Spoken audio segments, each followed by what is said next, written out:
సామెతలు 7వ అధ్యాయం. నా కుమారుడా, నా మాటలను మనస్సున నుంచుకొనుము. ఎవరిని పిలుస్తున్నారు? మరి లేడీస్ అయితే నా కుమార్తె. ఏమని చెప్తా ఉన్నారు? నా మాటలను మనస్సున నుంచుకొనుము. మనస్సున అంటే ఆలోచనలో.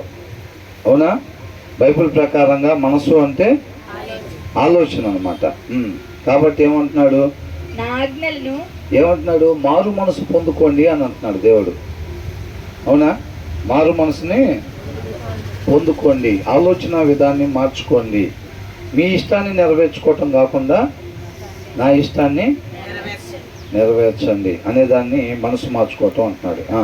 నా మాటలను మనస్సున ఉంచుకొనుము, నా ఆజ్ఞలను నీ యొద్ద దాచిపెట్టుకొనుము. ఆ విన్న ఉపదేశాన్ని ఏదైతే ఉందో వాక్య సారాంశాన్ని మనం ఏం చేయాలంట? విని విడిచిపెట్టాలా? దాచిపెట్టుకోవాలంట. నా ఆజ్ఞలను నీవు మనస్సున ఉంచుకొనిన ఎడల, నా ఆజ్ఞలను నీవు మనస్సున ఉంచుకొనిన ఎడల అంటే ఒకవేళ ఉంచుకోకపోతే తర్వాత చెప్పబడేది మనకి రాదు. ఒకవేళ ఉంచుకుంటే మాత్రం నీ కనుపాప వలె నా ఉపదేశమును కాపాడిన ఎడల. అవునా? మన ఐబాల్ని ఎలా కాపాడుకుంటామండి? అవునా కదా? కనుగుడ్డుని మామూలుగా ఇట్లాగా కాపాడుకుంటాం లేదా జాగ్రత్తగా? అలాగా మీ కనుపాప వలె నా ఉపదేశమును కాపాడిన ఎడల నీవు బ్రతుకుదువు అని అంటున్నాడు. ఏమవుతామంట? మనందరికి ఏం కావాలి? మరణానికి గురై ఉన్నాం, మనకి బ్రతుకు కావాలి. బ్రతుకు అని అంటే జీవం కావాలన్నమాట మనకి. అవునండి? ఇక్కడ ఏమనుంది? Keep my commands and you will live అని ఉంది. మనం ఆజ్ఞ అతిక్రమణ చేసి ఏం చేసాం? పాపము చేసి ప్రతి ఒక్కరు కూడా మరణానికి గురై ఉన్నాం అన్నమాట. కాబట్టి మనకి జీవం కావాలి, బ్రతుకు కావాలి మనకి. దానికోసం ప్రతి ఒక్కరి నిరీక్షణ అన్నమాట. దేవుడు మనకి ఇస్తానని చెప్పిన వాగ్దానం, నిత్య జీవాన్ని మీకు ఇస్తాను అని అంటున్నాడు. కాకపోతే దానికి కండిషను. ఎప్పుడు? నా మాటల్లో మీరు, నా ఉపదేశాన్ని మీరు మీ మనసులో ఉంచుకొనినప్పుడు, నా ఆజ్ఞలను నీవు మనసున ఉంచుకొనిన ఎడలా అని అంటున్నాడు. దాన్ని నీ కనుపాప వలె మనలో భద్రంగా, అంటే మనలో వెళ్ళిపోకుండా ఖచ్చితంగా ప్రతి దినం కూడా వాక్యాన్ని ధ్యానించి దాన్ని మనం హృదయంలో కానీ సమృద్ధిగా ఉంచుకున్నట్లయితే అప్పుడేంటంట? ఏమొచ్చిందంట? కాపాడిన ఎడల నీవు బ్రతుకుదువు అని అంటాడు. మనస్సును ఉంచుకునిన ఎడల నీ కనుపాప వలె నా ఉపదేశంను కాపాడిన ఎడల నీవు బ్రతుకుదు. అప్పుడు మాత్రమే మనం బ్రతుకుతాము. వాక్యం లేకుండా హృదయంలో మనం నీతిగా న్యాయంగా ఉండలేము. అలా ఉండకపోతే మనకి నిత్య జీవం రాదు. అలా చేసిన ఎడల నువ్వు బ్రతుకుతావు. మరణాన్ని జయించి యేసుక్రీస్తు వారు ఎలాగైతే పునరుద్ధానంలో తిరిగి లేచి ఉన్నారో మనం కూడా ఆ రీతిగా ఉండి తండ్రితో పాటు యుగ యుగాలు బ్రతికేవారిగా ఉంటామన్నమాట. కాబట్టి ప్రతి దినం వాక్యాన్ని మనం ధ్యానించాలి. తర్వాత ఏమంటున్నాడు? నీ వేళ్లకు వాటిని కట్టుకొనుము. నీ హృదయమున పలక మీద వాటిని వ్రాసుకో. ఎక్కడ రాసుకోవాలంట? హృదయం అనే పలక మీద దాన్ని రాసుకోవాలంట. ఆ తర్వాత జ్ఞానముతో నీవు నాకు అక్కవనియు. రాసుకుంటున్నారా? అక్కడే రాసుకుంటున్నారా? ఇప్పుడు ఆ చెప్పబడే వాక్యం అది హృదయం వరకు వెళ్ళి అక్కడ టైప్ అవుతుందా మొత్తం? లేదా అంతవరకు దాన్ని ఎలా చేయట్లేదా? చెవుల వరకే యాక్సెప్టెన్స్ ఇచ్చారా? హృదయం వరకు వెళ్ళి హృదయం మీద రాయబడుతున్నాయా?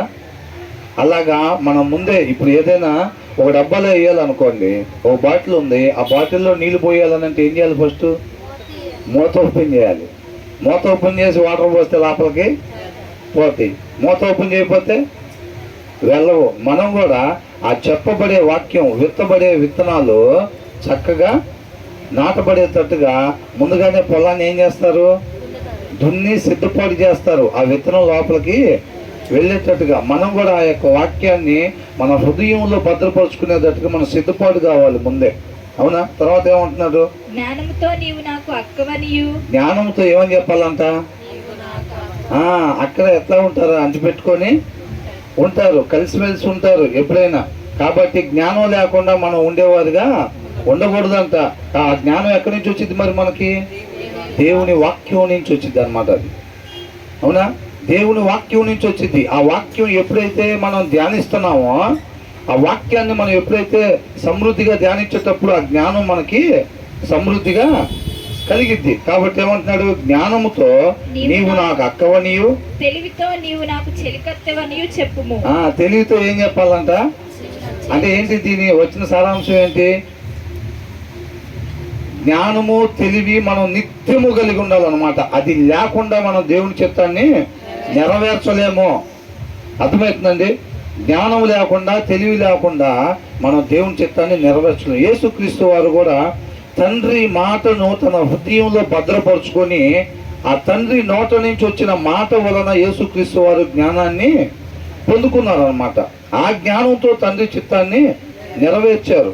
కాబట్టి మనం కూడా అదే రీతిగా ఉండాలి. అదే రీతిగా ఆయన వలె జయించి సింహాసనం మీద మనం కూడా కూర్చోబెట్టుకోవాలి మనల్ని కూడా అనే ఉద్దేశంతో మనకు కూడా తెలియపరుస్తూ ఉన్నాడు అనమాట ఈ విషయాన్ని.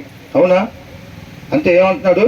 జ్ఞానంతో నీవు నాకు అక్కవనియు, తెలివితో నీవు నాకు చెలికత్తెవనియు చెప్పుము.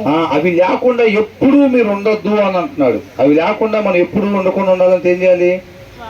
నిత్యము వాక్యం చదవాలన్నమాట. సమృద్ధిగా మన హృదయంలో వాక్యం ఉండాలి. తర్వాత ఏమంటున్నాడు? అవి నీవు జారస్త్రీ యొద్దకు పోకుండాను. ఎవరు మాట్లాడండి? ఇవి దేవుడి మాటలు. అవునా? మరి ఎంతమందికి అలా ఉందాం అనుకుంటున్నారు? అంటే మనం చదువుకుంటే ఆదివారం కాబట్టి చదువుకుంటూ వెళ్ళాలి, లేకపోతే వినాలి అలా అనుకుంటున్నారా? దేవుడు మహాకృపను బట్టి తన ఉద్దేశాన్ని మనకి తెలియపరుస్తూ ఉన్నాడు. ఇప్పుడు ఈ విషయాలు మనకు తెలియలేదు అనుకోండి, మనం ఏం చేస్తాం?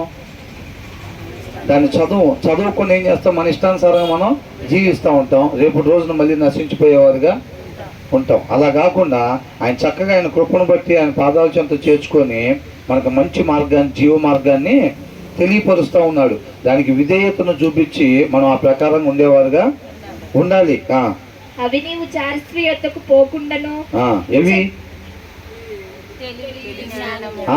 జ్ఞానము, తెలివి. నువ్వు వాక్యం చదవటం వలన, నేను వాక్యం చదవటం వలన ఆ యొక్క జ్ఞానము తెలివి మనలోకి ప్రవేశించింది అనమాట. అప్పుడే దేవుడి జ్ఞానం మనకు వచ్చింది. ఆ జ్ఞానంతోటి, ఆ తెలివితోటి అంట అవే మనల్ని కాపాడేది అని అంటున్నాడు. అవి లేకుండా నేను వాక్యం చదవకపోయినా సరే నేను నిలబడతా సొసైటీలో పరిశుద్ధంగా అంటే అవి ఉట్టి మాటలే. అవన్నీ ఏది కూడా జరగవు. మనల్ని కాపాడేది ఇది అనంట. ఎట్లాంటి వాళ్ళైనా సరే, ఎవరైనా సరే ఈ జ్ఞానము తెలివి లేకపోతే తప్పించుకోలేరు. అర్థమవుతుందండి? అంటున్నాడు. ఏమంటున్నాడు? అవి నీవు జారస్త్రీ యొద్దకు పోకుండాను, ఇచ్చకములాడు పరస్త్రీకి లోబడకుండాను నిన్ను కాపాడును. చూసారండి? ఏంటంట? మరి ఎందుకు దావీదు ఎందుకని కాపాడబడలేకపోయాడు? లేదు అక్కడ ఇది. అవునా? ఆయన మాట సమృద్ధిగా లేకపోవటం వల్ల ఏమైంది? జ్ఞానం కొదువైపోయింది, అక్కడ తెలివి కొదువైపోయింది. ఆ రెండు ఉంటేనే కాపాడతాయి. దావీదును మాత్రమే కాదండి, మనందరినీ కూడా ఇవే కాపాడేది. ఇవి లేకుండా జయిద్దాము అని అనుకుంటే మాత్రం అది అయ్యే పని కాదు. కాబట్టి ఏమంటున్నాడు? నీవు జారస్త్రీ యొద్దకు పోకుండాను, ఇచ్చకములాడు పరస్త్రీకి లోబడకుండాను నిన్ను కాపాడును. అవతల ఇప్పుడు ఎర్రేసినప్పుడు అపవాది ఏం చేస్తాడు అనుకున్నాం? వెలుగున్న క్యాండిల్స్ ఎవరైతే వాక్యం కలిగి ఉంటున్నారో వాళ్ళని పడగొట్టడానికి నిత్యము ప్రయత్నం చేస్తూ ఉంటారు. అలా ప్రయత్నం చేసేటప్పుడు ఏమైంది? మనం తట్టుకొని నిలబడగలగాలి అని అంటే అవతల చేసే పనులు ఇలా ఉంటాయి అన్నమాట. ఎలా ఉంటాయి? ఇచ్చకములాడు వాళ్ళు అలాంటి ప్రయత్నాలు చేస్తూ ఉంటారు. ఎప్పటికప్పుడు ఆ క్యాండిల్ని ఆరిపోయటానికి, ఆత్మీయ జీవితాలని ఆరిపోయటానికి ఎప్పటికప్పుడు ప్రయత్నం చేస్తూ ఉంటారు అన్నమాట. అర్థమవుతుందండి? కాబట్టి జ్ఞానము తెలివి కలిగి ఉండాలి. ఎనీ టైం పొద్దున పూట 6ంటికి లేచినా మనలో ఏముండాలి? జ్ఞానము తెలివి ఉండాలి. మధ్యాహ్నం 12 గంటలకు చూసినా, 3 గంటలకు చూసినా, రాత్రి 10 గంటలకు చూసినా ఆ జ్ఞానము తెలివి మనం కలిగి ఉండాలి. అవి కానీ లేకుండా ఎప్పుడు ఉంటే అప్పుడు ఇమ్మీడియట్గా ఏమైంది? మనం సత్క్రియ చేయకపోతేనంత వాకిట్లో పాపం. ఎప్పుడు వాక్యం లేకుండా ఉంటాడా, ఎప్పుడు జ్ఞానం తెలివి లేకుండా ఉంటాడు. ఇటు చూడాలండి అందరూ. ఎప్పుడు జ్ఞానం తెలివి లేకుండా ఉంటారా అని చెప్పి కాల్చుకొని ఉంటాడు అన్నమాట. అర్థమవుతుందా? మన ఆత్మీయ జీవితం కొరకు ఏం చేస్తూ ఉంటాడు? కాల్చుకొని ఉంటాడు అన్నమాట.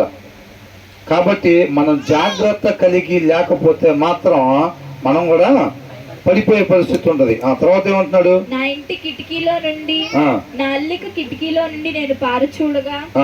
ఇది ఎవరు చెప్తున్నారు? ఎవరు రాశారు ఇది? సొలొమోను చెప్తున్నాడు అన్నమాట. ఏమంటున్నాడు?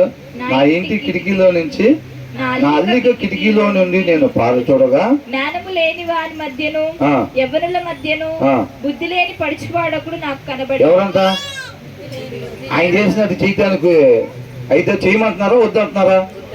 బుద్ధి లేని వాడు అని చెప్పి రాశారు అని అంటే అలా మనం ఉండకూడదు అని దేవుడు ప్రేరేపిస్తున్నాడు. అదే కదా చెప్తుంది.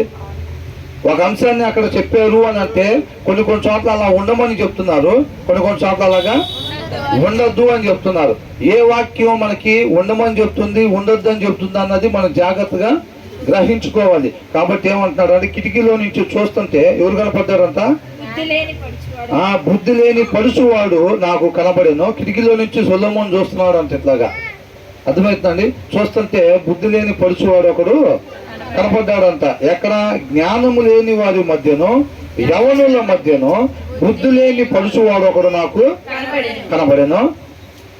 సంధ్యవేళ ప్రొద్దుగూకిన తర్వాత చిమ్మ చీకటి కలిగిన రాత్రి వేళ వాడు జారస్త్రీ సందు దగ్గర ఉన్న వీధిలో తిరుగుచుండెను. చూసారండి? దానికి ముందు ధ్యానించుకున్న దాంట్లో ఏమనుంది? ఆ ఛాయలకు కూడా మీరు పోబాకండి, మీ ఆలోచన కూడా అటు పోనీబాకండి అని అన్నాడు. వాళ్ళ ఇంటి దగ్గరికి పోబాకండి, వాళ్ళ ఇంట్లో పోబాకండి అనేది కాదు, ఆ ఛాయలకు కూడా వెళ్ళొద్దని అంటున్నాడు.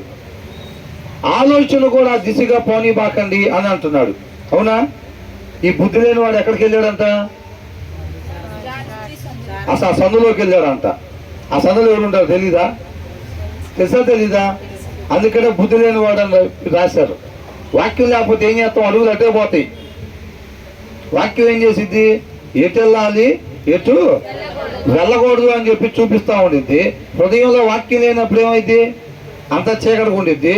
చీకటిగా ఉన్నప్పుడు ఇక ఆటోమేటిక్గా హృదయం ఎలాంటిది? మోసకరమైంది. కాబట్టి చక్కగా మోసకరమైన మార్గంలో నడిపించి దయగారు చక్కగా వెళ్ళిపోతా ఉంటాడు. ఇంకా అలాగే వెళ్ళిపోయాడు అనమాట. ఈయన తర్వాత ఏమంటున్నాడు? దాని ఇంటి మార్గమున నడుచుచుండెను. ఎవరావా? జారస్త్రీ. అంతటా వేశ్య వేషము వేసుకుని కపటము గల స్త్రీ. ఆమె ఎలాంటిదంట? ఆమె కపటం కలిగిందన్నమాట. వేశ్య. ఒకతే వారిని ఎదుర్కొని వచ్చాను. అసలు అక్కడ రాకపోతే ఊరుకుంటారా? వాళ్ళే ఎదురొచ్చి మనల్ని ఆత్మీయ జీవితాలు ఆర్పేసే పరిస్థితి అయితే ఇలా పని కొట్టుకొని ఆ సందులో పోయాడంటే బయటపడే పరిస్థితి ఉంటుందా? సినిమాలు పెట్టుకొని, సీరియల్ పెట్టుకొని మంచి మాత్రమే తీసుకుంటా నేను ఆ సందులోకి పోయినా కానీ ఎవరింట్లోకి పోను, సందులో ఇటు నుంచి పోయి అటు వస్తా అంటే అవునా? ఆ ఛాయలకు కూడా పోబాకండి అని అంటున్నాడు. కాబట్టి వాక్యానికి లోబడేవారుగా ఉండాలి. కేవలం మగోళ్ళు కాదండి, ఆడోళ్ళైనా మగోళ్ళైనా ఎవరైనా ఆ దిశగా ఆలోచన కూడా మనం చేయకుండా ఉండాలి అని అంటే ఆ జ్ఞానము తెలివే మనల్ని కాపాడేది. ఆ సన్ను దగ్గరికి పోకుండా ఉండాలి, మన ఆలోచనలు ఆ దిశగా పోకుండా ఉండాలి అంటే ఆ జ్ఞానము తెలివి వల్ల మాత్రమే అది సాధ్యము. అది వాక్యం నుంచి వచ్చింది. ఆ జ్ఞానము తెలివి లేకపోతే మాత్రం ఖచ్చితంగా అది ఎవరైనా సరే, మనం పాటలు పాడుతున్నామా, ప్రార్థన చేస్తున్నామా, రెగ్యులర్గా వస్తున్నామా, వాక్యం చెబుతున్నామా, ఎవరైనా కానివ్వండి ఖచ్చితంగా పడిపోయే పరిస్థితి ఉంటుంది. కాబట్టి సమృద్ధిగా వాక్యాన్ని మనం నిత్యము ధ్యానించేవారుగా ఉండాలి. ఎవరైతే అంతం వరకు రక్షణ కాపాడుకొని తండ్రితో పాటు యుగ యుగాలు ఉండాలి అని అనుకుంటున్నారో వాళ్ళకి కావాల్సినవి ముందే చెప్తున్నారు అన్నమాట. ఇవన్నీ అర్థమవుతుందండి. ఆ తర్వాత ఏమంటున్నాడు? అది బొబ్బలు పెట్టున్నది, స్వేచ్ఛగా తిరుగునది. స్వేచ్ఛగా ఎలాగంట?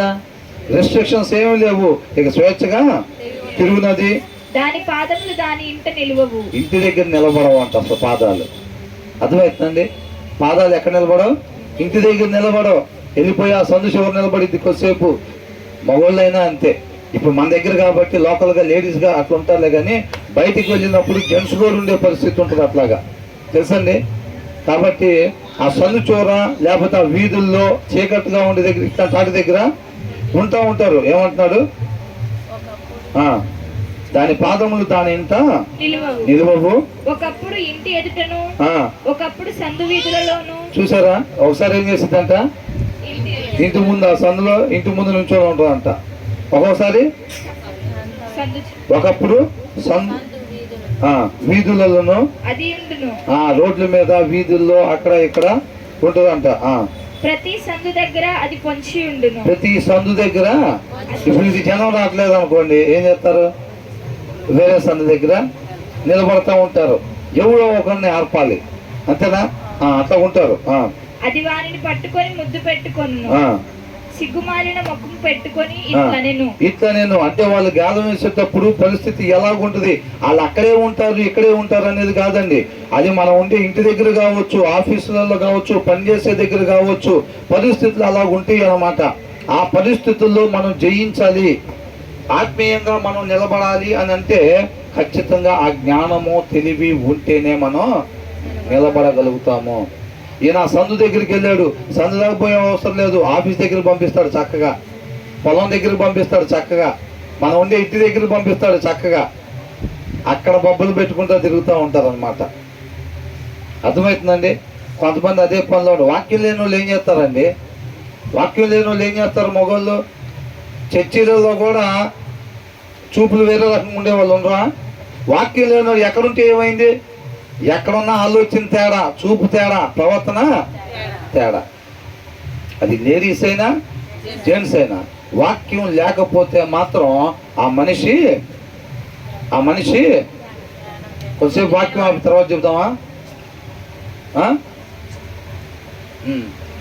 వాక్యం లేకపోతే ఆ మనిషి తేడా. ఎవరైనా కానీ పుట్టు క్రైస్తవుడైనా కానీ, బాప్తిసం తీసుకొని 25 ఏళ్ళు అవుతున్నా కానీ, ఎవరైనా కానీ హృదయానుసారుడే. అర్థమవుతుందండి? బెత్షెబాను పిలిచినప్పుడు అంత ముందు దావీదు ఎలాగున్నాడండి? అనేక మందికి మాదిరికరంగా ఉన్నాడు, వాక్యాలు చెప్తా ఉన్నాడు, మందసం ఎట్లా తీసుకెళ్ళాలి, అదేంటి ఇదేంటి మొత్తం అలాగా చెప్పేవాడు అనమాట. అందరికీ మాదిరికరంగా ఉండేవాడు. అర్థమవుతుందండి? ఒక రకంగా పెద్దయ్య గారు లాగా ఉండేవాడు. మరి అలాంటి ఆయన పిలుస్తున్నాడు అని అన్నప్పుడు ఈమె ఏ ఉద్దేశంతో వెళ్ళుండిద్ది? ఆయన దగ్గర నుంచి రాజ్యం మొత్తం మంచి నేర్చుకుంటున్నారు కాబట్టి ఆయన పిలిచాడని అంటే ఏదో ఉపయోగపడే పని మీద, మంచి పని మీద పిలిచాడని అనుకో. అక్కడికి వెళ్ళేసరికి మనిషి ఎట్లా ఉన్నాడు? తేడా. అవునా? మనిషి ఎలాగున్నాడు? అంత ముందులాగా ఉన్నాడా? లేడు. మనిషి తేడాగా ఉన్నాడు అనమాట. మనిషి ఎందుకని? వాక్యం లేదు, దేవుని మాట లేదు, తనను బ్రతికించేది, తనను నిలబెట్టేది, ఆత్మీయంగా నిలబెట్టే దేవుని మాట ఆయనలో లేదు. ఏ వ్యక్తి అయినా సరే, హృదయానుసారుడైనా సరే, వాక్యం చెప్పే వాళ్ళైనా సరే, పాటలు పాడే వాళ్ళైనా సరే, ఎవరైనా కానీ హృదయంలో వాక్యం లేకపోతే మాత్రం తేడా. ఆ వ్యక్తి తేడా అంతే. కాబట్టి మనం అలా తేడాగా ఎప్పుడు కూడా ఉండకూడదు. నిత్యం మన హృదయంలో వాక్యం కలిగి ఉండాలి, అంతే. తర్వాత ఏమంటున్నాడు ఇక్కడ? సమాధాన బలులను నేను అర్పింపవలసి ఉంటిని, నేడు నా మొక్కు బలులను చెల్లించి ఉన్నాను, కాబట్టి నేను నిన్ను కలుసుకోవాలని రాగా నిన్ను ఎదుర్కొనని బయలుదేరగా నీవు కనబడితివి. నీవే కనబడితివి నా మంచము మీద. అవునండి, ఇచ్చకప్పు మాటలు అని అంటే ఆకర్షించే మాటలు, పడగొట్టేటప్పుడు మాట్లాడే మాటలు అన్నమాట. అవి ఉరి లాంటివి, మనం అటు వెళ్ళకూడదు అని చెప్పి మనకు తెలియాలి అని అంటే జ్ఞానం తెలివి ఉంటేనే తెలిసిద్ది. లేకపోతే ఏమైంది? జారస్త్రీ నోట నుంచి తేనె కారును అని చెప్పి రాశాడు అంతకుముందు. అవునా? మనకు అలాగే ఉంటుంది. వాక్యం లేకపోతే మొత్తం తేడా అనమాట. వాక్యం ఉంటేనే జయించగలుగుతాం. ఏ ప్రదేశంలో ఉన్నా సరే హృదయంలో వాక్యం ఉంటేనే మనం జయించగలుగుతాం. ఎక్కడన్నా ఉండనే గాక మనం జయించేవారిగా ఉంటాము. తర్వాత ఏమంటున్నాడు? నా మంచము మీద రత్న కంబళ్ళను, నా మంచం మీద రత్న కంబలను ఐగుప్తు నుంచి వచ్చి విచిత్రపు పనిగల నార దుప్పట్లను నేను పరిచి పరిచి ఉన్నాను. నా పరుపు మీద బోలము ఆ, అగరపు చెక్కను ఆ, చెల్లి ఉన్నాను. చల్లి ఉన్నాను. ఉదయం వరకు వలుపు తీరా తృప్తి పొందుదము రమ్ము. ఆ, పరస్పర మోహము చేత చాలా సంతృష్టి నొందుదము రమ్ము. రమ్ము. పురుషుడు ఇంట లేడు, ఆ, దూర ప్రయాణము వెళ్ళి ఉన్నాడు. ఆ, ఇప్పుడు అలాగా ఎవరైనా మాట్లాడే పరిస్థితి ఉందనుకోండి. ఇప్పుడు మనం ఏదో ఒక ఇంట్లో ఉంటున్నాం, ఆ ఇంటి పక్కన వాళ్ళు అట్లా మాట్లాడుతున్నారు అనుకోండి, ఏంటి పరిస్థితి? ఆ ఇంటి పక్కన అయినా అలా మాట్లాడుతున్నాడు అనుకోండి, ఏంటి పరిస్థితి? అసలు ఆ సిచ్యువేషన్లో నిలబడాలంటే ఏంటి పరిస్థితి? అజ్ఞానము తెలివి మనల్ని కాపాడుతాయి. యోసేపును కాపాడింది అది, దావీదు కాపాడబడలేకపోయింది అది లేకపోవటం వల్ల. అర్థమవుతుందండి? మనం అట్లాంటి పరిస్థితులు, అది ఎక్కడన్నా కానీ అలాంటి పరిస్థితుల్లో ఉన్నప్పుడు మనం జయించేవారిగా ఉండాలి అని అంటే ఖచ్చితంగా వాక్యం వల్ల మాత్రమే అది సాధ్యము. వాక్యం లేకపోతే మాత్రం అయిపోయినట్టే. చాలా మంది ఇలాంటి పరిస్థితుల్లోకి వెళ్ళి అల్లాడిపోతూ ఉంటారు, ఆత్మీయ జీవితాన్ని కాపాడుకోలేక అల్లాడిపోతూ ఉంటారు చాలా మంది. అవునా కదా? కాబట్టి మనం ముందే సమృద్ధిగా వాక్యం ఎనీ టైము బుద్ధిగల కన్యకల్లాగా వాళ్ళు నూనెని ఎనీ టైం చెక్ చేసుకుంటా, ఏమన్నా నూనె తగ్గిపోతుందా ఏంటని చెప్పి నిత్యము నూనె పోసుకుంటా ఎలాగైతే సమృద్ధిగా ఉంచుకున్నారో మనం కూడా అంతవరకు మన హృదయంలో ఎల్లప్పుడూ వాక్యం అలాగా సమృద్ధిగా ఉండేటట్టుగా నిత్యము చెక్ చేసుకుంటా ఉండాలి. బుద్ధి లేని కన్యకల్లాగా చెక్ చేసుకోకుండా మొన్న చదవలేదు, ఏం కాలేదుగా, నిన్న కూడా చదవలేదు, ఏమైంది, యాస్టీజ్గా అలాగే పడుకున్నాం, పొద్దున్నే లెగిసాము, రాత్రి పడుకున్నాం, అన్నీ బాగానే జరిగినాయి కదా అని అనుకుంటే వాడు అవకాశం ఇలాంటి ఎర్రయ్యంగా ఏమైంది, అప్పటికప్పుడు ఆహారం అందిద్దా? పెళ్లి కుమారుడు రాగానే ఇప్పుడు అప్పటికప్పుడు వాళ్ళకి నూనె వచ్చిందా? రాలా. నశించిపోయే వాళ్ళు. ఆ పరిస్థితి వచ్చినప్పుడు ఏది బైబిల్ అంటే ఆ టైంలో ఉండదు. అప్పటికే హృదయం అనే పలక మీద రాయబడి ఉంటే దాని ద్వారానే మనం రక్షింపబడతాము. అవునా? ఆ తర్వాత ఏమంటున్నాడు? అతడు సొమ్ము సంచి చేత పట్టుకొని పోయాను. పున్నమి నాటి వరకు ఇంటికి తిరిగి రాడు అనెను. అది తన అధికమైన లాలన మాటల చేత వారిని లోపరుచుకొనెను. తాను పలికిన ఇచ్చకు ఏం చేసిందంట? అది తన అధికమైన లాలన మాటల చేత వారిని లోపరుచుకొనెను. అంటే ఏం చేశాడంట ఆయన? బుద్ధి లేనివాడు, వాక్యం లేనివాడు. అవునా? బుద్ధి లేని వాడు కాబట్టి ఆ సందులో పోయాడు. అవునా కదా? వాక్యం ఉన్నవాడికి ఆ సందులో ఏం పని? ఆ ఛాయకి పోవద్దని చెప్తున్నారు కదా, ఆ దిశగా ఆలోచన కూడా బాగుంది. కొంతమంది ఏం చేస్తారండి, మనం పనులు చేయకూడదు. అవునా? మనం పనులు చేయకూడదు, ఆలోచన పోనీయచ్చు. ఎంత దూరం అని ఎవరికి తెలిసింది? ఏంటంట? ఆలోచన పోనీయచ్చా? ఆ దిశగా ఆలోచన కూడా పోనీయకూడదు అని అంటున్నాడు. అర్థమవుతుందండి? అది మన వల్ల అయిద్దా, వాక్యం వల్ల అయిద్దా? అది కేవలం వాక్యం వలన మాత్రమే అయిద్ది అనమాట. అర్థమవుతుందండి? కాబట్టి నిత్యము వాక్యము కలిగి జీవించాలి. ఎవరైతే పరిశుద్ధతను కాపాడుకొని అంతం వరకు రక్షణ నిలబెట్టుకోవాలి అని అనుకుంటారో వాళ్ళు ఏం చేయాలి? అంతవరకు నేను గట్టిగా పిడికిలు బిగిపెట్టి లేకపోతే పళ్ళు బిగబెట్టి నేను అంతవరకు రక్షణ కాపాడుకోవాలి అని అనుకుంటా. వాక్యం చదవకుండా ఉంటే కాపాడుకుంటారా? ఊరికి ఏళ్ళు నొప్పులను పళ్ళు లూజ్ అయిపోతాం తప్ప ప్రయోజనం ఏమీ లేదు. పళ్ళు బిగపడతామను పిడికిలు బిగపడతాం కాదు. వాక్యం చదివితే అది మన పరిశుద్ధతను కాపాడిద్ది. మనం వాక్యం చదవకపోతే ఎన్నిసార్లు మనం జపం చేసినా జపమాలు వేసుకున్నా ప్రయోజనం ఏమీ లేదు. కాబట్టి ఇక్కడ ఏమంటాడంట? ఆల్రెడీ లాలన మాటల చేత వాణిని లోపరుచుకోనేను. ఏమైందంట? ఈడ్చుకొని పోయిందంట. ఒకరిని ఎప్పుడు ఈడ్చుకొని వచ్చేది? వాళ్ళకి రాలేని పరిస్థితుల్లో పూర్తిగా సరెండర్ అయిపోయాడు. ఇంకా ఆ ఇచ్చకపు మాటలు, మోహపు చూపులకి దీనికి ఏం చేశాడంట? పూర్తిగా లోబడిపోయాడు, సరెండర్ అయిపోయాడు. ఒకళ్ళు ఇంకేంటి ఎవరు ఈడ్చుకొస్తారు? మన ఈ దారిలో పోతా ఉంటే అక్కడ తాగి కొంతమంది పడిపోయి ఉంటారు. వాళ్ళ వచ్చి ఏం చేస్తారు? ఈడ్చుకెళ్తూ ఉంటారు. ఏదైనా ఆటో పెట్టుకుంటే ఈడ్చుకెళ్ళి ఆటోలో వేస్తూ ఉంటారు. అట్లా చేస్తారు. అంటే ఆయనగా ఇక కదిలే పరిస్థితి ఉందా? లేదు. ఆయనగా కదిలే పరిస్థితి లేదు. అట్లాంటప్పుడు ఈడ్చుకుని వెళ్ళే పరిస్థితి అనమాట. పూర్తిగా సరెండర్ అయిపోయారు వాక్యం లేకపోయేసరికి. అర్థమవుతుందండి? తర్వాత ఏంటంట? వెంటనే పశువు వదకు పోవునట్లును పరుల చేజిక్కిన వాడు సంఖ్యలలోనికి పోవునట్లు. చూసారా ఎంత చక్కగా రాశారో? అట్లా వెళ్ళేవాడు ఎవడంట? ఇంటి దగ్గర కావచ్చు, ఆఫీసులో కావచ్చు, పొలంలో కావచ్చు, ఎక్కడైనా మన పని దగ్గర కావచ్చు, ఎక్కడైనా సరే మన జీవితంలో అలాంటి క్రియ మనం చేసినప్పుడు అంట ఏంటి? పశువు వదకు పోవునట్లును పరుల చేజిక్కిన వాడు సంఖ్యలలోనికి పరస్త్రీ జోలికి పోవటము అని అంటే ఇక్కడ ఎగ్జాంపుల్ రాస్తున్నారు. ఏంటంటే ఎక్కడికి పోయినట్టంట? పశువు వదకు పోయినట్టు. కొంతమంది అనుకుంటారు ఇదివరకు పగబట్టి ఏం చేసేవాళ్ళంట? వాళ్ళ భార్యని లోపరుచుకునే వాళ్ళంట. వాడి మీద పగతోటి వాళ్ళ భార్యను లోపరుచుకునే చేస్తే ఊరు మొత్తానికి చేశాడు, పరుగు పోయిద్ది అన్నట్టుగా. అర్థమవుతుందండి? ఇప్పుడు ఇంకొక అట్లాంటి పరిస్థితులు ఉండేవి. అంటే ఎవరిని? వాళ్ళని నష్టపరిచారా? ఎవరు నష్టపరిచారంట? వీళ్ళే ఎవడైతే అట్లా చేశాడో వాడిని నష్టపరిచా, వాడు పరువు తీసా, ఊరు మొత్తం అట్లా చేసా, ఆ పరువు తీసాను, ఏం పరువు అది కాదు, వీడే నాశనాన్ని తెచ్చుకుంటున్నాడు. అర్థమవుతుందండి? లోకానికి ఆత్మీయతకి చాలా తేడా ఉంటుంది.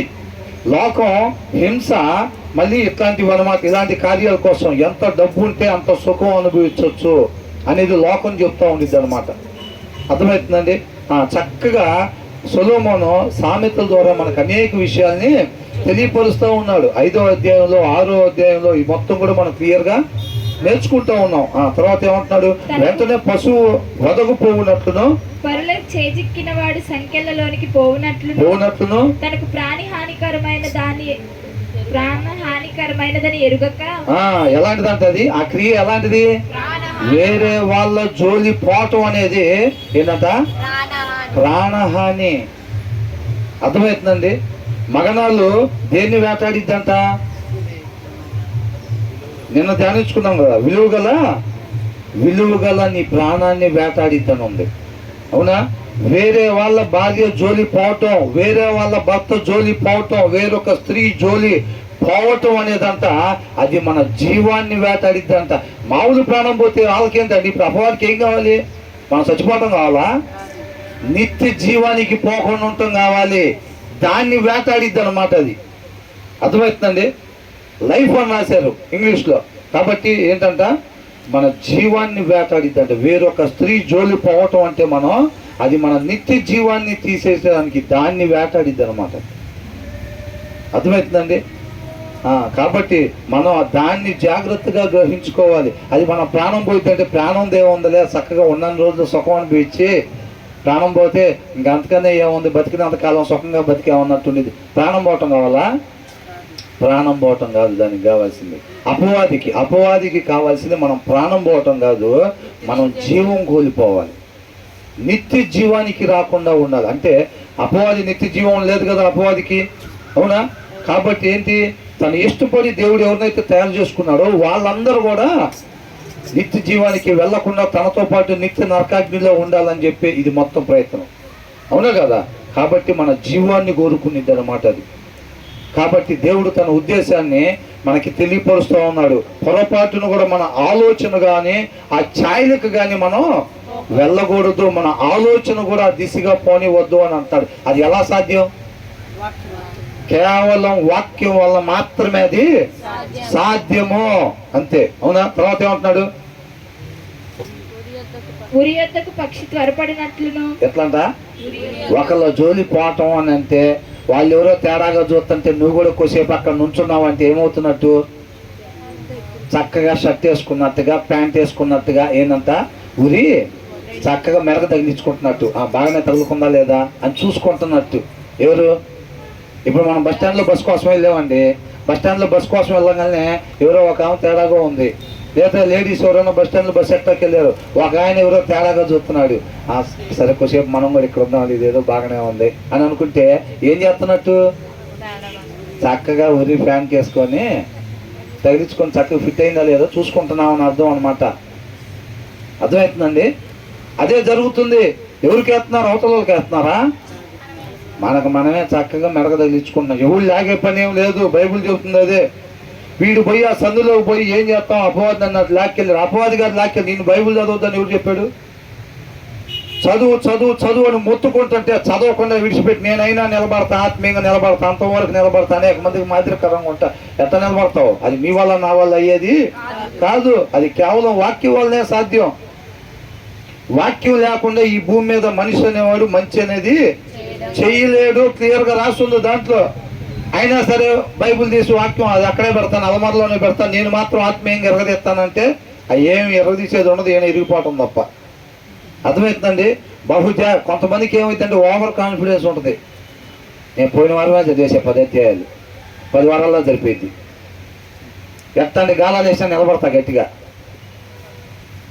ఎత్తండి బాణం వేసినా నిలబడతా నేను గట్టిగా అనుకుంటాడు. బహుశా దావీదు కూడా అట్లాగే అనుకున్నాడేమో. అంతకుముందు రోజు అంతకుముందు వారం గట్టిగా చదివేస్తుంటాడు. ఆ దినం మాత్రం ఒక్కరోజేగా ఏమైంది, ఒక్కరోజేగా అని అనుకుంటాడు. ఎక్కడుంటాడంట? పాపం ఎక్కడ ఉంటుందంట? వాకిట్లో. ఎలా ఉంటుందంట? పొంచి ఉండిద్ది అన్నమాట. పొంచి ఉండి మన హృదయం వైపే చూపు. ఒక మనిషి అంటే తన హృదయాన్ని పరిగణలోకి తీసుకోవాలని ఉంది బైబిల్లో. అర్థమవుతుందండి?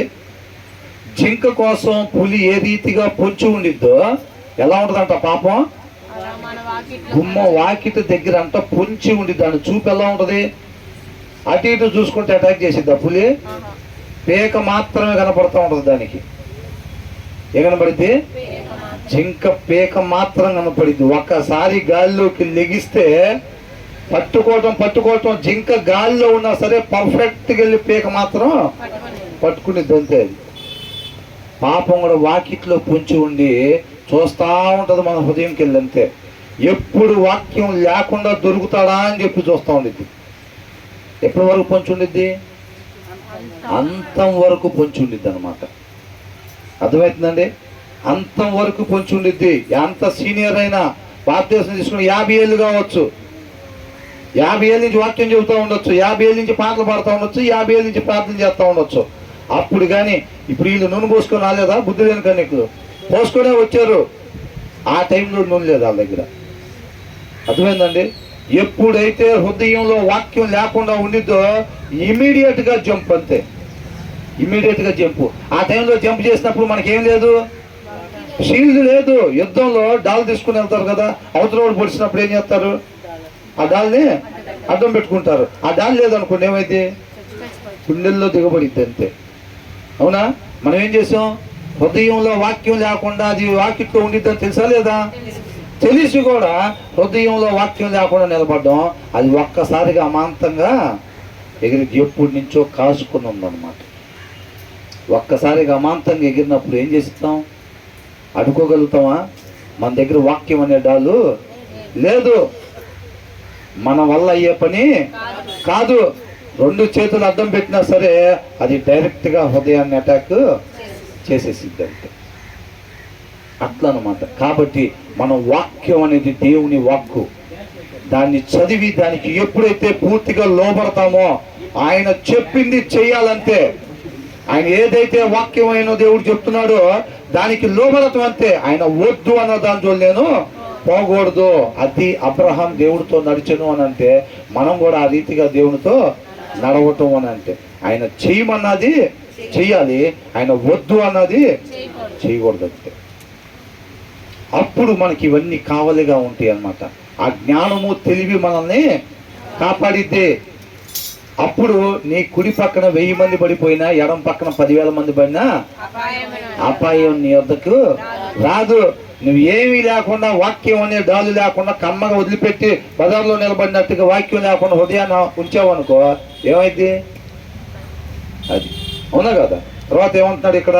తనకు వాని గుండెను అంబు చీల్చి వరకు ఏంటంట? తనకు ప్రాణహానికరమైనదని ఎరుగక ఉరి యొద్దకు పక్షి త్వరపడినట్లు. ఆయనకి ఎలాగుంది? ఆయనకేమో తేనెలాగుంది.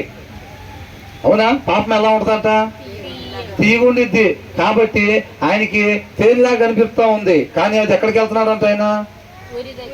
ప్రాణహాని ఉందని ఎరుగక ఉరి యొద్దకు పక్షి త్వరపడినట్లును ఆగలేకపోతున్నాడు. అంటే తనను తాను స్వాధీనంలో లేడు.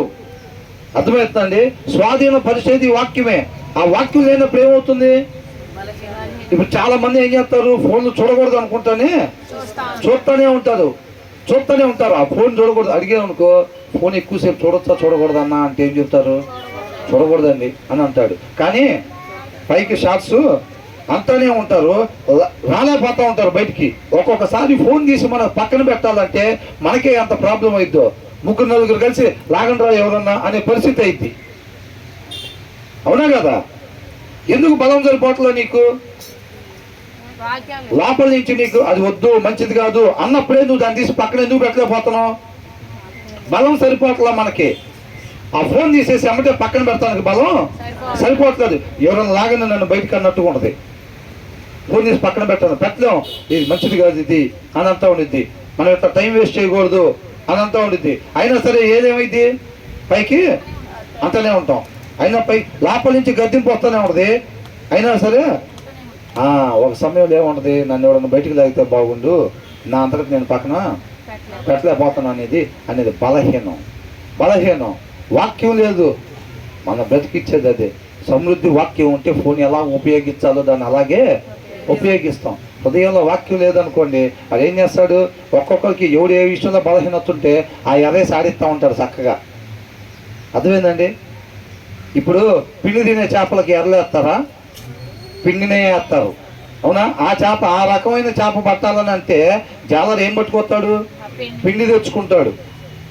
ఎర్రలతో పట్టే చేపలకి పిండి తీసుకొస్తారా? అది ఎర్రలు తినిద్దాడంటే ఆ టైప్ ఆఫ్ చేపలు పట్టాలంటే ఏం చేస్తాడు? ఎర్రనే తెచ్చుకుంటాడు. నువ్వు నేను ఏ విషయంలో బలహీనంగా ఉంటామో చూసి దాన్నే తీసుకొచ్చి శుభ్రంగా మన చుట్టూ పెట్టి ఆడిస్తూ ఉంటాడు ఎక్కడికి పోయినా. అర్థమైందండి? కొంతమందికి మందు విషయంలో బలహీనత ఉంటే నువ్వు బస్ స్టాండ్కి పోయి ఎక్కాలంటే కరెక్ట్గా బస్ స్టాండ్ ఎదురు పెట్టి దవతలో మెరిసిపోతూ ఉంటాయి శేషాలు. ఆ ఎర్రగా సాడిస్తూ ఉంటాడు. నువ్వు ఒకవేళ స్త్రీల విషయంలో పురుషుల విషయంలో కానీ నువ్వు బలహీనంగా ఉన్నావు అనుకోండి, ఏం చేస్తాడు? బస్ స్టాండ్కి పోయేసరికి అదే బస్సులో నెంబర్ 1గా రెడీ అయ్యి వస్తూ ఉంటారు. అందరూ నెంబర్ 1గా రెడీ అయ్యి వస్తూ ఉంటారు. హృదయం లేకపోతే ఏడబట్టినా కానీ కొట్టుకులాడుతూ మినుకుమని ఆరిపోయే దీపం ఎట్లయితే ఉండిద్దో, వాక్యం లేకుండా మనం చూడండి, కావాలండి వాక్యం లేకుండా మనం బయట పని చేస్తానికి పోతే ఎంత ఇబ్బంది పడుతూ ఉంటాం ఆత్మీయత కాపాడుకోవటానికి. ఎందుకు? వాక్యం లేదు. వాక్యం లేకపోవటం వల్ల అల్లాడిపోతూ ఉంటాం ఇంకా ఆత్మీయతను కాపాడుకోవటానికి. అయినా చదవట్లేదు అనుకో, మినుకన్నా తర్వాత గబక్కమని నూనె పోసుకోకపోతే ఏమైంది? అది ఆరిపోయి. అట్లా ఉన్నా కానీ మనం వాక్యం చదవట్లేదు అనుకోండి, ఏమైంది? ఇంకా చిన్న చదువుకుంటామే ఇంకా. అవునా? ఆ తర్వాత ఏమైంది? ఇంకా ఉరి యొద్దకు పక్షి త్వరపడినట్లును వాని గుండెను అంబు చీల్చు వరకు. ఎప్పుడు దాకంట? వాడు గుండెను అంబు చీల్చు వరకు వాడు దాని వెంట పోయాను అనండి. అర్థమవుతుందండి? ఏం చేస్తాం ఇప్పుడు? మానలేకపోతున్నాను అంటారు. ఎందుకంటే ముందు అవుతాం అంటే ఏం చెప్తారు? మానలేకపోతున్నాను అంటారు. కొంతమంది సిగరెట్లు మానలేకపోతున్నాను అంటారు. వాళ్ళ గుండెను అంబు చీల్చు వరకు వాళ్ళ వ్యసనానికి లోపడిపోయి ఉంటున్నారు. అర్థమవుతుందండి? ఒకడు పాపం చేసినప్పుడు ఆ పాపం వాడిని ఏం చేసిద్దంట? ఏలిద్ది అని చెప్పి రాశారు. అవునా? ఏం చేసిద్దంట? ఏలిద్ది. ఏలటం అని అంటే ఏలేవాడు పైన ఉంటాడు, ఆ కింద ఉండేవాడు బానిసగా ఉంటాడు. ఆ పాపానికి బానిస అయిపోయి ఉంటాడు అన్నమాట. అలాంటి పరిస్థితుల్లోకి వెళ్లకుండా బుద్ధిగల కన్యకల వలె ముందే జాగ్రత్త కలిగి ఉండాలి.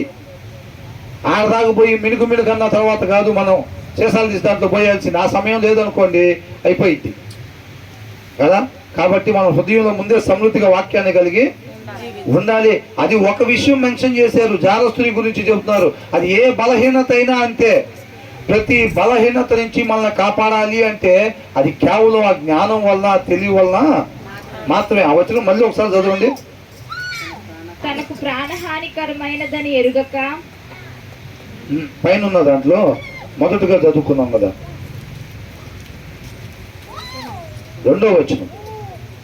నా ఆజ్ఞలను నీవు మనస్సును నుంచుకొనిన ఎడల ఎప్పుడంట? నా ఆజ్ఞలు నీవు మనసున నుంచుకొనిన ఎడల. ఉంచుకోకపోతే ఈ బుద్ధి లేనుడు ఎత్తగైతే ఆ సొందుకెళ్ళి వెళ్ళాడు, ఆ ఛాయలకు బాబాకరా అంటే అటే పోతాం. అవునా? వేరే వాళ్ళు ఎవరో తేడాగా చూస్తున్నారు, భలే తీగ ఉన్నారు అంటే ఇంటికి దారి ఇటు అయినా సరే అట్టించిపోతాం. ఎందుకు? అందగైతే ఒకసారి ఆ చూపులు కొద్దిగా అట్లా రిసీవ్ చేసుకుని వెళ్తే హాయిగా ఉంటుంది అన్నట్టుగా. అవునా? అతని పనులే ఎప్పుడు ఈ ఎడలా చేయకపోతే, మనసున నుంచుకోకపోతే, ఈ కింద చెప్పిన ఈ మొత్తం కాపాడబడాలి. నిత్యం ఎన్ని టైం పరిశుద్ధ జీవితం అంతా ఎలా ఉండదు, ఒక విశ్వాస జీవితం ఎన్ని టైమో తన ప్రాణాలు గుప్పెట్లో పెట్టుకున్నట్టుగా ఉండిద్ది. అలా ఉన్న ఎన్ని టైం వలలు సెట్ చేస్తుంటే అయినా సరే మనం చిక్కుపడకుండా వెళ్ళాలి అని అంటే కేవలం వాక్యం వలన మాత్రమే అది సాధ్యము. వాటిలో దొరకకుండా వెళ్ళాలి అంటే ఆ జ్ఞానం కావాలి మనకి, ఆ తెలివి కావాలి మనకి. అవునా? ఆ జ్ఞానము తెలివి ఆ వాక్యం నుంచి వచ్చింది. ఏంటంట? నీవు మనసున నుంచుకొని ఎడల నీ కనుపాప వలె నా ఉపదేశమును కాపాడిన ఎడల. ఏంటంట? నీ కనుపాపను నీ కనుపాప వలె నా ఉపదేశమును కాపాడిన ఎడల. ఈ రెండు ఎడలాలు మనం చేస్తేనే ఇలాంటి పరిస్థితి ఎక్కడున్నా సరే మనం నిలబడతాము. ఈ ఉపదేశం ఏముందలే, చదువుతున్నాంగా, వెళ్తున్నాంగా మందిరానికి అప్పుడప్పుడు. ఏంటంట? చదవగలిగి ఇంటి దగ్గర చదవకపోతే మాత్రం నిలబడే పరిస్థితి లేదు. హృదయంలో వాక్యం లేకపోతే ఏంటంట ఆ వ్యక్తి ఏంటంట? ఆ వ్యక్తి ఏంటంట? హృదయంలో వాక్యం లేకపోతే అది ఏ వ్యక్తి అయినా కానీ ఏంటంట? తేడా. ఏంటి తేడా? ఎవరన్నా కానీ తన హృదయానుసారుడు దావీదు అనేక మందికి మాదిరికరంగా, ఆత్మీయ జీవితంలో మాదిరికరంగా ఉండేవాడు. బెత్షెబ పిలిచినప్పుడు ఏదో ఇల్లు ఉంటుంది, వెళ్ళినప్పుడు ఎలా ఉన్నాడు మనిషి? తేడాగా ఉన్నాడు. ఏంటా తేడా? వాక్యం లేదు హృదయంలో, మోసకరమైన దాన్ని అనుసరిస్తున్నాడు అనమాట మనిషి. తేడా ఎవరన్నా కానీ అది అర్థమవుతుందండి. కాబట్టి అలా ఉంటేనే మనం కాపాడబడతాం. అలా లేకపోతే మాత్రం మనం నశించిపోయే. వాడి గుండెను అంబు చీల్చు వరకు వాడు దాని వెంట పోయాను. నా కుమారులారా చెవియొగ్గుడి. ఎవరిని అంటున్నాడు? ఎవరిని అంటున్నాడు? మనల్ని అంటున్నాడు.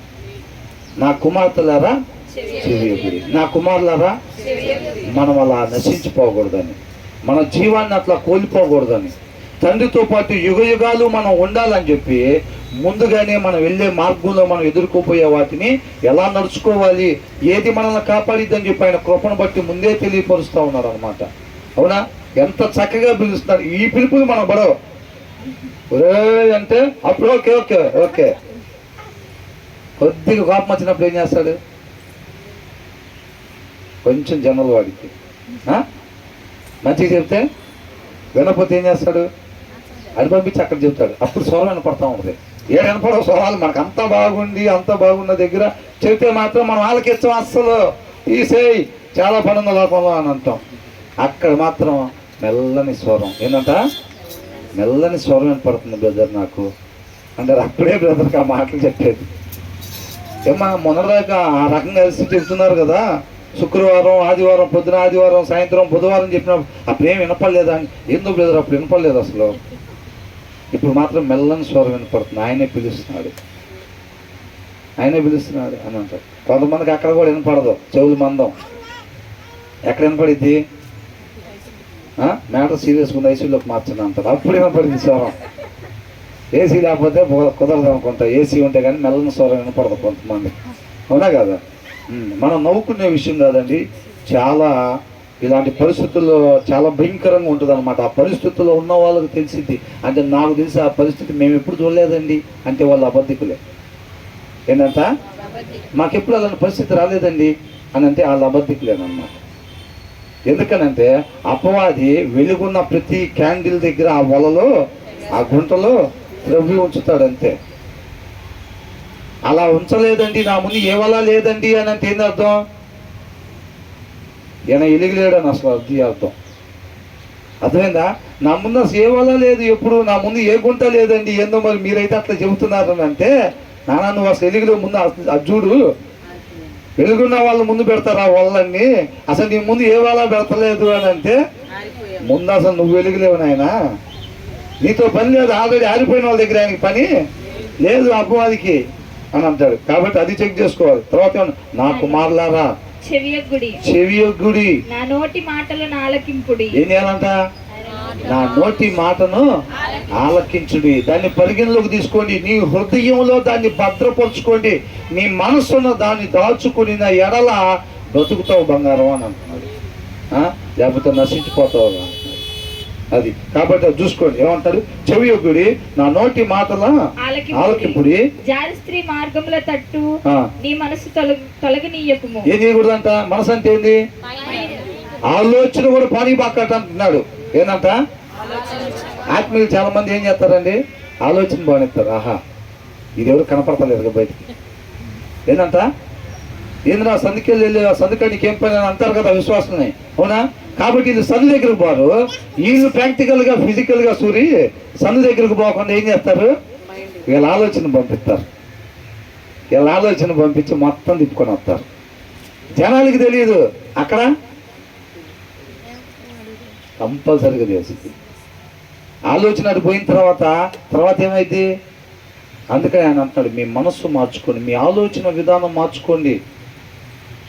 అది మీరు చావకుండా ఉండినట్లు దాన్ని తినకుండా మేలని చెప్పా కదా.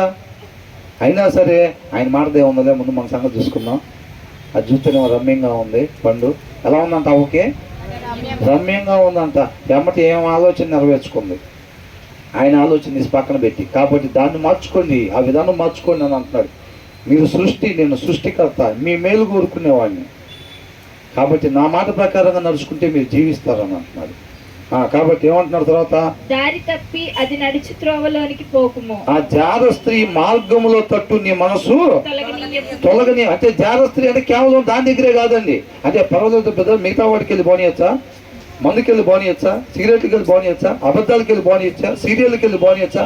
నిన్న మనం ధ్యానించుకున్నామంట, దేవుడికి నచ్చనివి 6, 7 ఆయనకి హేయములు అని అన్నాడు. అంటే అలాంటిది ఇంకొకటైనా సరే హేయంలే, అంతే.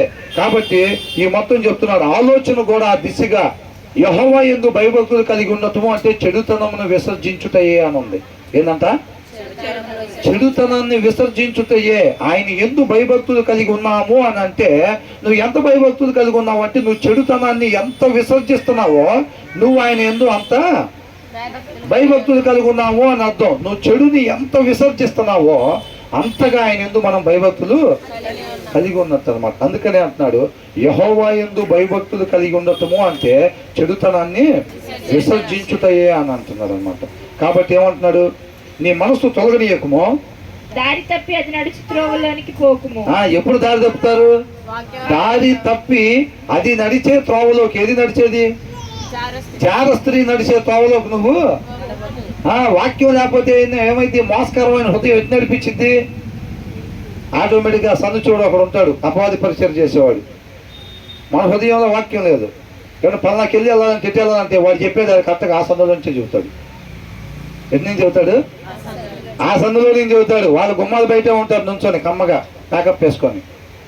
వాళ్ళైనా ఆయనైనా మగోళ్ళైనా. అర్థమవుతుందండి? వీడు ఆ సందులో పోగానే ఏమైంది? సార్కేమో హృదయంలో వాక్యం లేదు, ఆ సందులోకి పోయారు. ఆ సందులో అన్ని బాణాల మధ్యలో మనిషి నిలబడితే చచ్చిపోతాడా లేదా? ఆటోమేటిక్గా అయిపోయింది. సందు అవతలకి వెళ్ళేసరికి మొత్తం అయిపోయింది. తర్వాత ఏమంటున్నాడు? అది గాయపరిచి ఏం చేసిద్దంట? కానీ చూడటానికి ఎట్లుంది? జార స్త్రీ నోట నుంచి ఏం కారిద్దంట? తేనె కారును. తేనె ఎలా ఉంటుందండి? తీగా ఉండిద్ది. తేనె గారిద్దంట. ఇచ్చకపు మాటలు చెప్పాను అంటున్నాడు. లాలన చేత ఈడ్చుకెళ్ళిందంట. ఏం చేసిందంట? వాడిని నీడ్చుకొని పోయింది. 21వ వచనంలో ఏమనుంది? అది తన అధికమైన లాలన మాటల చేత వారిని లోపరుచుకొనెను, తను పలికిన ఇచ్చకపు మాటల చేత వారిని ఈడ్చుకుని పోయాను. వాటి నుంచి కాపాడాలి. అవి ఉరి లాంటి మాటలు, చూడటానికి అలా ఉన్నాయి, రుచి తేనెలాగా కనపడవచ్చులే కానీ అది ఎట్లంట? ముస్ని పండంతా చేదు. రిజల్ట్ అలా ఉండిద్ది కానీ పైకి మాత్రం అది ఇలా ఉండిద్ది అన్నమాట. అది ఆ జ్ఞానము తెలివి ఉంటేనే మనకి తెలిసిద్ది. అర్థమవుతుందండి? పరస్త్రీ జోలి పోవటం అని అంటే అది దేన్ని వేటాడిద్దంట ఆ క్రియ? మన జీవాన్ని వేటాడిద్దంట అది. కాబట్టి చాలా జాగ్రత్తగా ఉండాలి. ఆ తర్వాత ఏమంటున్నాడు? అది గాయపరిచి పడద్రోసిన వారు అనేకులు తెలియక హృదయంలో వాక్యం లేకుండా పొయ్యి అట్లాగా అక్కడ దాకా పోదాం అంతే. ఏంటంట ఎక్కడ దాకంట? చూపుల వరకు పోదాం, మిగతాది మనం చేయకూడదు కదా. చూపుల వరకు పోదాం అనుకుంటాడు. ఆగుతారా? మనం ఫోన్ తీసేటప్పుడు ఏం చేస్తాం? జస్ట్ ఒక 4-5 షాట్లు చూసి ఫోన్ ఆడ పెడదాం అనుకుంటాం. ఏమనుకుంటారు? 4-5 షాట్లు ఇలా పైకని ఒక 4-5 షాట్లు మాత్రం చూసి ఏమనుకున్నారు? పక్కకు పెడదాం ఫోన్ అని అనుకుంటారు. అవునా? 4-5 షాట్లు చూసి పక్కకు పెడుతున్నాం ఆ ఫోన్. ఎంతమంది పెడుతున్నాం? 4 కాస్త ఎన్ని అవుతాయి? 40 అవుతాయి. 4 కాస్త 40 అవుతాయి. ఫస్ట్ ఏమనుకుంటారు? చూపుల వరకు బాగునిద్దాం, బాగానే ఉంది ఇది ఏదో అనుకుంటారు. అవునా? బస్ స్టాండ్లో నిలబడి, ఆఫీస్లో ఉన్నా, పొలం దగ్గర ఉన్నా, ఎప్పుడైతే కొద్దిగా కొంచెం అట్లా చూపు నిలబెట్టారనుకో మనం చూసినప్పుడు ఏమైంది? ఇదేదో బాగానే ఉంది, చూపుల వరకు బాగునిద్దాం, మిగతాది మనం చేయకూడదు కదా అనుకుంటారు. అవునా? ఆడతారా? 4 షాట్లు చూసి ఫోన్ పక్కన పెడదామని తీసుకుంటాం, 40 షాట్లు అవుతాయి. 40 షాట్లు అవుతాయి. ఆ తర్వాత ఎక్కడికో పోయిద్ది. దావీదు కూడా అనుకున్నాడు, రహస్యంగా తీసుకొచ్చి అట్లా చేసుకొని మళ్ళీ పంపించేద్దాం సైలెంట్గా అనుకున్నాడు. అది ఎక్కడికో పోయింది? మరణం చేసేదాకా వెళ్ళింది అది. కప్పిపుచ్చుకునేదాకా వెళ్ళింది అది. జనాలకి ఎవరికి తెలియకుండా తీసుకొచ్చి ఇంట్లో పెట్టి లీగల్గానే మా పిల్లలు మేము కలిసిన తర్వాత పిల్లలు పుట్టారు మాకు అని చెప్పి కవర్ చేసుకునేదాకా పోయింది అది. అంతతో ఆగిపోయిందా? అవ్వలేదు అది. అవునా? ఆ తర్వాత ఏమంటున్నాడు? అది చంపిన వారు లెక్కలేనంత. అబ్బో ఏందంట? ఏందంట? ఇది తినాలండి మీరు. ఏందంట? అది చంపిన వాళ్ళు లెక్కలేనంత మంది అంట. ఆ దారిని పోయి పడిపోయిన వాళ్ళు, ఆ దారిని పోయి అంత ముందు దేదీప్యమానంగా ఎలిగిన వాళ్ళు ఏముంది? అంత ముందు విపరీతంగా రోజుకి 20 అధ్యాయాలు చదివా కదా. ఈ 2-3 రోజులేగా చదవంది. ఏందంట? ఈ 2-3 రోజులేగా చదవంది. అంతకుముందు అంట రోజుకి 20 అధ్యాయాలు చదివాడంట. ఈ 2-3 రోజులేగా ఏమైతులే. దావీదు అంతకుముందు ఎట్లున్నాడు? ఎట్లా ఉన్నాడు? ఏముంది? అప్పుడేగా కొద్దిగా ఏమైంది? అది చూసుకోవాల్సింది. అది చంపిన వారంట లెక్కలేనంత మంది. నీకన్నా గొప్పగా పాటలు పాడి పడుకున్నారు పోయి అక్కడ. బహుశా ఒకవేళ బుద్ధి లేని కన్యకులు వీళ్ళకన్నా పెద్దదే పదవి తెచ్చుకొని ఉండొచ్చు. కానీ ఆడ పోయిన తర్వాత ఏమైంది? నూనె చెక్ చేసుకోకపోవటం వల్ల ఆలిపోయింది. అంతే, ఆలిపోయినాయి. ఏంది? దీపాలా?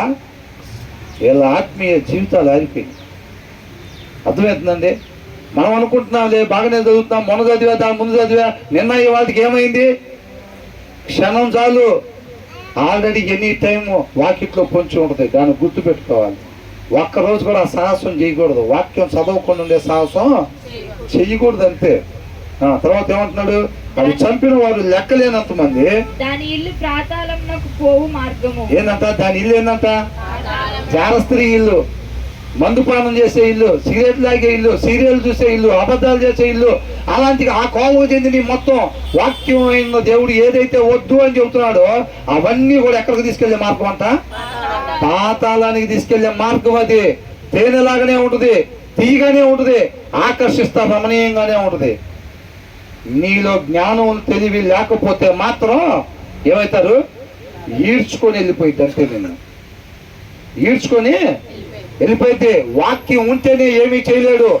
వాక్యం లేకపోతే సచ్చినోడితో సమానమే. అపవాదికి ఎట్లంట? నీలో మజిల్స్ ఉండొచ్చు, కన్నులు తిరిగి ఉండొచ్చు, హైట్ ఉండొచ్చు, కలర్ ఉండొచ్చు, నువ్వు ఏదైనా ఉండొచ్చు, నీలో వాక్యం లేకపోతే ఈడ్చుకొని వెళ్ళటమే నిన్నది అంటాడు అపవాది. అంతే. అవునా? నువ్వు అనుకుంటున్నావేమో ఎత్తుకున్నానని, నువ్వు అనుకుంటున్నావేమో 25 సంవత్సరాలు అవుతుంది బాప్తీసం తీసుకున్నాని, నువ్వు అనుకుంటున్నావేమో పాటలు పాడుతున్నానని, నువ్వు అనుకుంటున్నావేమో క్రైస్తవ కుటుంబంలో పుట్టాను కదా అని చెప్పి. వాక్యం లేకపోతే సచ్చినోడితో సమానమే నువ్వు నా దృష్టిలో. ఈడ్చుకొని వెళ్ళిపోతాను అంతే అంటున్నాడు అపవాది. అవునా? తర్వాత ఏమంటున్నాడు? ఆ మార్గము మరణశాలలకు దిగిపోవును. ఎక్కడికంట? దాని ఇల్లు అంట పాతాళంలోకి పోవు మార్గము. ఆ మార్గము మరణశాలలకు దిగిపోవును. తీసుకుని అక్కడ బొనుక పెడతారు నీట్గా. అర్థమవుతుందండి? ముస్లిం పండు అంతా చేదైన రిజల్ట్ అంటే అదే. స్టార్టింగ్ ఎలా ఉంది? ఎంట్రన్స్ ఎగ్జిబిషన్లో పెట్టినట్టుగా చక్కగా పెద్ద సెట్టింగ్ చేసి ఉంటుంది, ఆకర్షణీయంగా ఉండిద్ది. వాక్యం లేకపోతే ఏమైపోతాం? ప్రపంచందగాని నేనే అని నాకు వెళ్ళి చూస్తుంది అనుకుంటాం.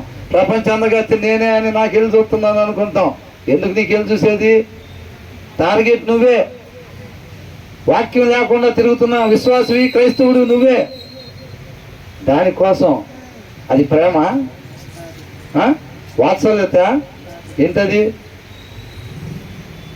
మనల్ని నాశనం చేయాలి, మనల్ని నాశనం చేయాలి. దేవుడు మహాకృపను బట్టి ముందుగానే మనకి తెలియపరుస్తూ ఉన్నాడు.